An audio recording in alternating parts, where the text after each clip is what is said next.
You crawl into bed determined to finally enjoy a full night's rest. But sure enough, like clockwork, around 2 a.m. you're jolted awake by that all-too-familiar urge. You stumble half asleep to the bathroom, and just like that, your deep rest is broken. You might blame the last glass of water you drank, or chalk it up to getting older.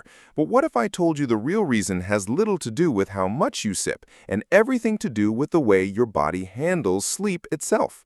Frustrating, isn't it? You eat right, hydrate properly, try to do all the right things, and yet your nights still get interrupted.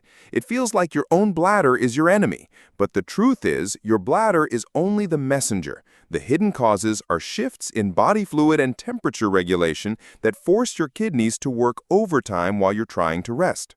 That's why in today's video, as a physician focused on real-world health solutions, I'm breaking down the 5 surprising habits that are actually sabotaging your nights. We'll count backward from number 5 to number 1, the last one being the most overlooked, yet the most powerful fix of them all. It has nothing to do with what you eat or drink, and yet mastering it can cut your nightly wake-ups in half, starting tonight. So stick with me, because this information can be life-changing.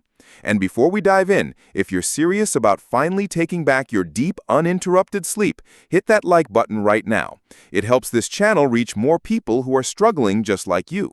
And of course, subscribe with the notification bell on so you never miss our weekly health guides. Finally, let's make this interactive. Drop a quick comment below and let me know where you're watching from. It's always inspiring to see our community connecting from all over the world. All right, let's break it down. The real issue isn't just about cutting back on drinks. It's about building an entire environment where your body is set up for deep rest. Here are the 5 most common mistakes and how to fix them. Mistake number 5, the 3-hour hydration rule you're ignoring. Most people know not to drink a big bottle of water right before bed, but many still assume a small glass an hour beforehand is fine. That's the trap. The rule isn't drink less at night. The real rule is cut off all meaningful fluid intake 3 hours before bed.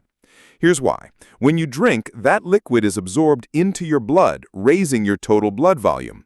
Your kidneys detect this and immediately begin filtering extra fluid out into urine.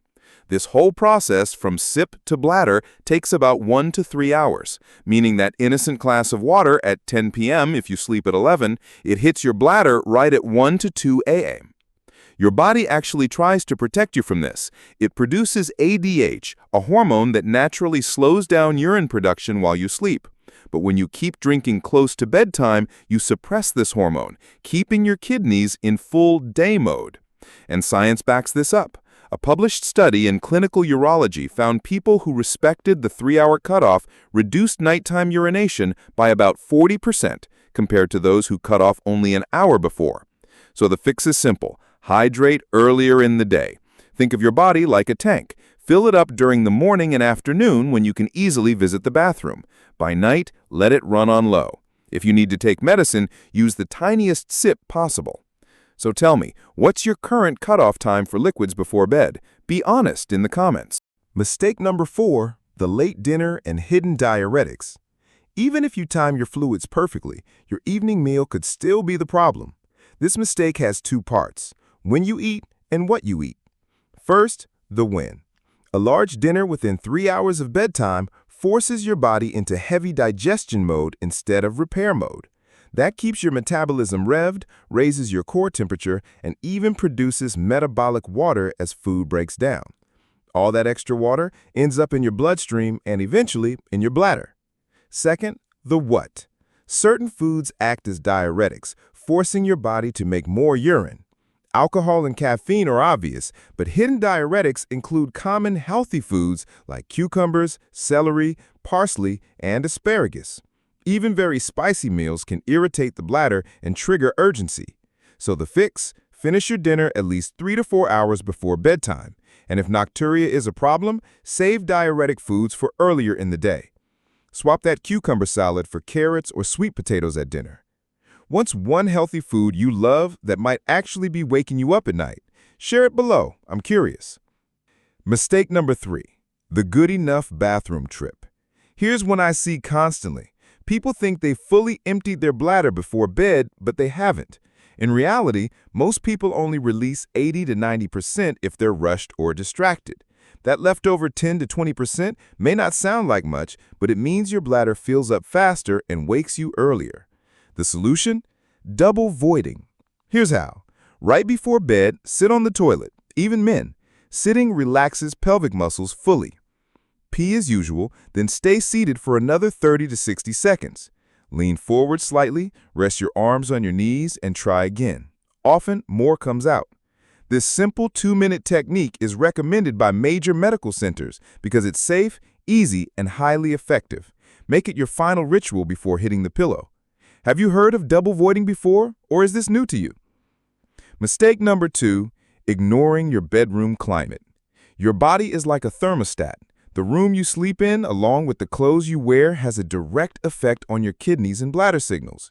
If you're too warm, your body struggles to reach deep restorative sleep, the phase when ADH works hardest. That means lighter sleep, where you notice every bladder signal. If you're too cold, your body triggers cold diuresis, pushing extra urine out as blood shifts toward your core. The fix? Set your room between 65 to 68 degrees Fahrenheit or 18 to 20 degrees Celsius. Wear breathable fabrics like cotton or bamboo. Add or remove blankets as needed, but avoid heavy pajamas that trap heat. What's your bedroom temperature at night? Share it with us in the comments. Mistake number 1, your sleeping position. This is the big one and the most surprising. All day, gravity pulls fluid down into your legs and ankles.